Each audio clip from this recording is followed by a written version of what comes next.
Hari ini aku akan menjelaskan tentang pedoman pencacahan Survei Industri Mikro dan Kecil IMK tahunan untuk mempermudah Bapak atau Ibu petugas dalam mencacah. Ikuti terus videonya ya. Tapi sebentar, pertama-tama apa sih survei IMK tahunan itu? Survei IMK tahunan adalah survei rutin yang diselenggarakan oleh BPS setiap tahun. Dengan sampel usaha atau perusahaan IMK dan dengan cakupan responden pengusaha IMK.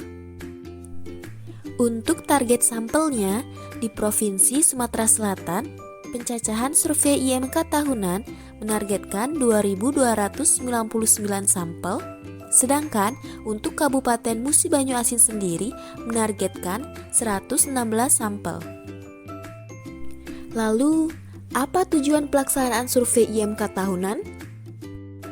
Pelaksanaan survei IMK tahunan ini bertujuan untuk mengetahui profil IMK daerah potensi di Indonesia yang selanjutnya dapat digunakan sebagai bahan perencanaan kegiatan ekonomi secara makro.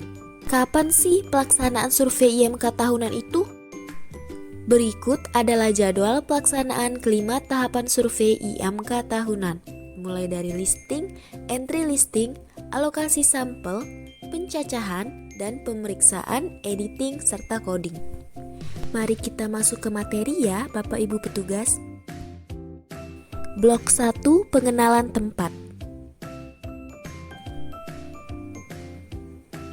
Blok ini memiliki 9 rincian yang terdiri dari nama provinsi, nama kabupaten atau kota, nama kecamatan, nama desa atau kelurahan, nomor blok sensus, nomor subblok sensus, nomor kode sampel, nomor urut sampel, dan nomor urut usaha atau perusahaan.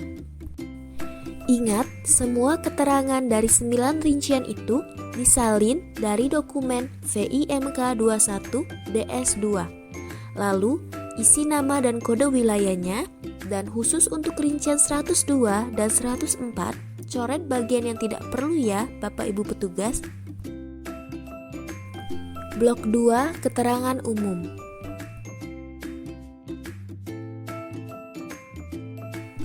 Blok ini memiliki 12 rincian yang terdiri dari nama usaha atau perusahaan, alamat lengkap, telepon, email, status pencacahan usaha, kegiatan utama, kode KPLI 5 digit, sifat usaha, profil pengusaha, dan izin status serta catatan keuangan usaha. Selanjutnya, rincian pada blok 2 adalah jenis tempat usaha, status kepemilikan tempat usaha, kepemilikan alat produksi utama, tahun berproduksi secara komersial, keanggotaan usaha, dan keberadaan lokasi di sentra industri. Ingat ya Bapak Ibu petugas, coret bagian yang tidak perlu pada rincian 204A, rincian 204B, kode KBLI 5 digit tidak perlu diisi oleh Bapak Ibu petugas, karena akan diisi oleh pengawas. Lalu, perhatikan juga alur pengisiannya ya, Bapak Ibu petugas, khususnya pada rincian 207B, 207C, dan 208A. Blok 3, keterangan khusus.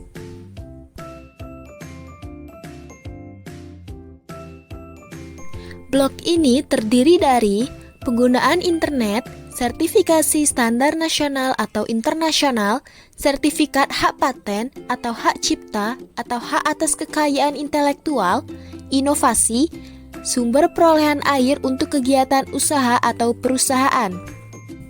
Lalu, kendala atau kesulitan yang dialami usaha atau perusahaan, jenis kemitraan, badan lembaga, dan model atau bentuk kemitraan yang dijalankan, serta perjanjian formal dan keuntungan. Kemudian jenis pelayanan atau bantuan dari koperasi dan alasan tidak menerima bantuan. Lalu jika diberi bantuan, maka sebutkan badan selain koperasi yang pernah memberi bantuan, serta jenis bimbingan atau pelatihan yang pernah diikuti selama setahun yang lalu.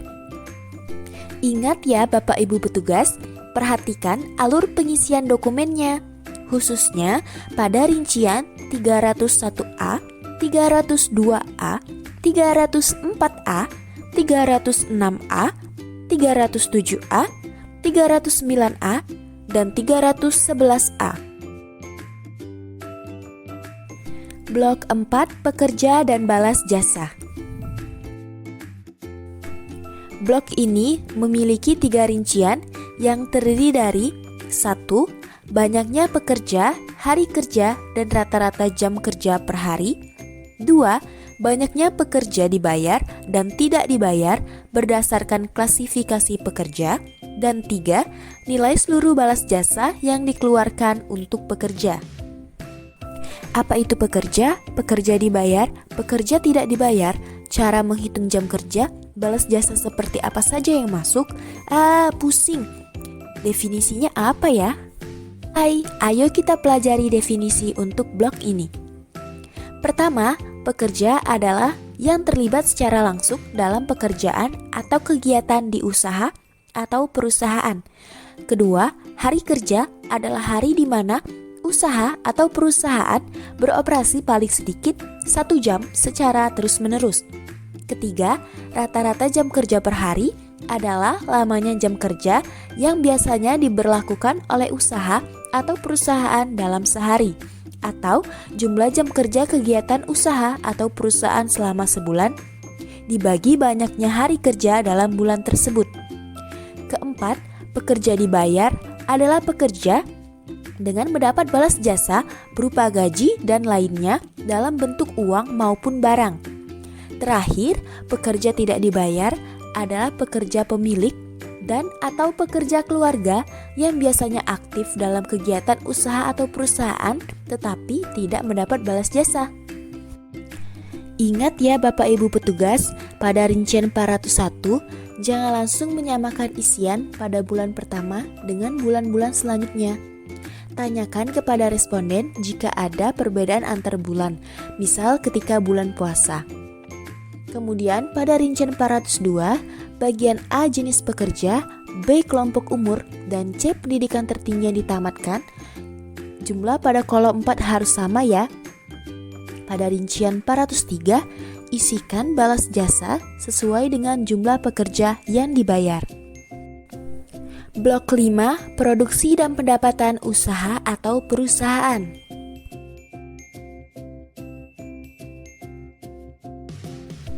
Blok ini memiliki 4 rincian yang terdiri dari nilai produksi bukan maklun, pendapatan dari jasa industri atau maklun, pendapatan dari kegiatan lain yang berhubungan dengan usaha, dan jumlah total.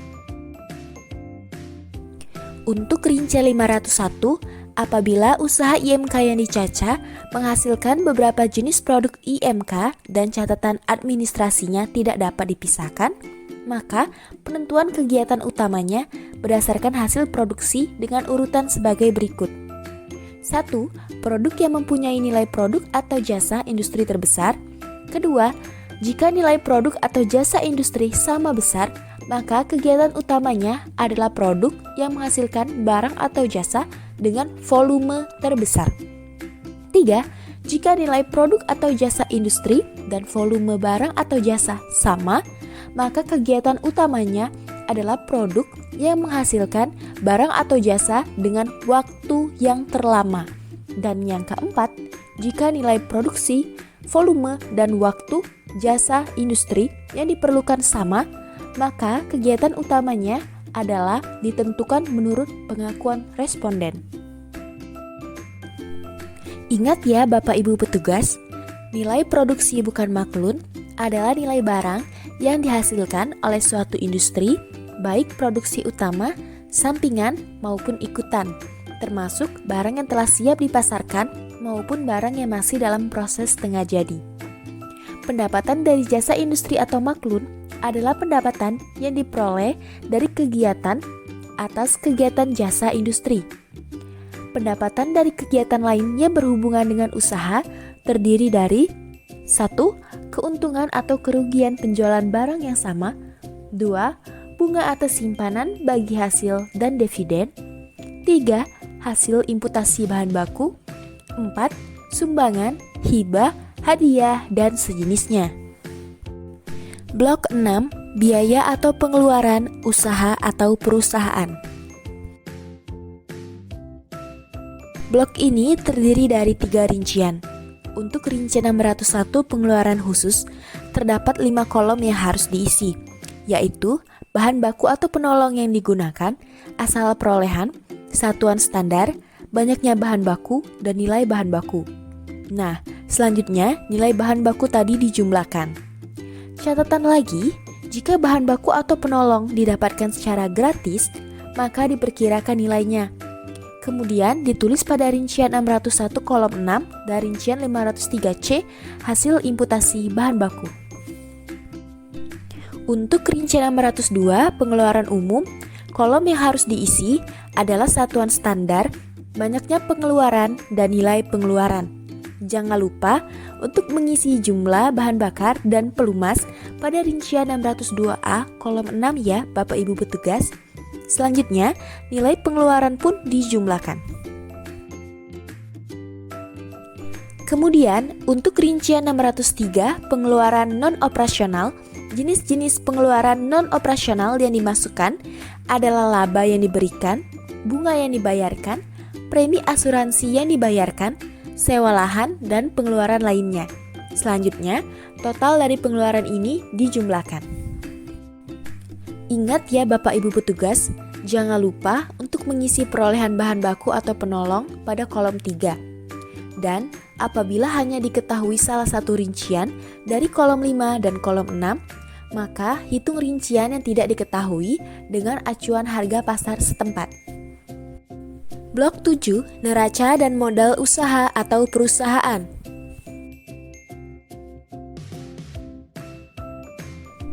Blok ini memiliki 6 rincian yang terdiri dari rincian 701 aset seperti uang tunai, persediaan bahan baku, tanah, bangunan usaha, bangunan tempat tinggal, mesin dan perlengkapan, alat transportasi, dan produk kekayaan intelektual. Rincian 702 yaitu hutang usaha. Tuliskan juga hutang usaha apabila terdapat pinjaman yang belum lunas per 31 Juli 2021. Rincian 703 terdiri dari komposisi permodalan yang asalnya dapat dari milik sendiri, pinjaman bank, pinjaman koperasi, lembaga keuangan bukan bank, pinjaman dari perorangan, pinjaman program pemerintah atau subsidi, pinjaman lembaga swasta, dan total jumlahnya. Rincian 704, alasan utama jika usaha atau perusahaan tidak meminjam dari bank. Selanjutnya, jika meminjam, maka berapa persentase nilai agunan dari awal pinjaman, dan besaran pinjaman dari bank yang dimiliki. Bapak Ibu petugas, ingat ya, jangan lupa untuk mengisi rincian 703 komposisi permodalan baik per 31 Juli 2020 maupun per 31 Juli 2021. Jangan hanya mengisi salah satu kolom saja ya. Blok 8, ringkasan. Wah, udah sampai ringkasan aja nih. Ringkasan ini khusus diisi oleh pengawas ya, Bapak Ibu petugas. Untuk rinciannya, blok ini terdiri dari 3 rincian, yaitu pendapatan, pengeluaran, dan selisih. Blok 9, asal bahan baku, distribusi, dan dampak COVID-19.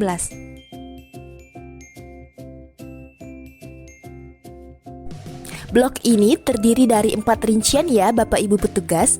Untuk rincian 901, perolehan bahan baku utama bisa didapatkan dari dalam satu kabupaten atau kota, misal dari Kecamatan Lalan ke Kecamatan Sekayu, kemudian dari luar kabupaten atau kota, tetapi masih dalam satu provinsi, misal dari kota Palembang ke Kabupaten Musi Banyu Asin. Atau berasal dari luar provinsi, misal dari Provinsi Aceh, bisa juga berasal dari luar negeri, misal jika bahan bakunya berasal dari Malaysia. Untuk rincian 902, persentase produk yang dihasilkan dapat dijual ke konsumen akhir, pedagang eceran, pedagang besar, industri dan pelaku komersial lainnya, serta pemerintah atau institusi. Nah, kalau untuk rincian 903, persentase alokasi pemasaran dari nilai produksi nih Bapak Ibu petugas. Sama seperti rincian 901, pemasaran juga bisa dipasarkan dalam satu kabupaten atau kota, luar kabupaten kota tetapi masih dalam satu provinsi. Kemudian dapat juga dipasarkan di luar provinsi maupun luar negeri. Rincian 904 merupakan dampak COVID-19 terhadap usaha atau perusahaan. Terdiri dari rincian A, dampak pandemi COVID-19 terhadap usaha, B, jenis dampak yang dirasakan, C, strategi usaha atau perusahaan menghadapi dampak pandemi COVID-19, dan D, bantuan atau kebijakan yang dibutuhkan, serta E, perkiraan usaha atau perusahaan dapat bertahan tanpa perubahan operasi dan bantuan. Ingat ya Bapak Ibu petugas, jumlah total persentase pada rincian 901, 902, dan 903 harus berjumlah 100%. Dan juga perhatikan alur pencacahan, khususnya pada rincian 904A. Jangan sampai melewatkan atau malah mengisi isian yang tidak perlu diisi ya. Blok 10, catatan.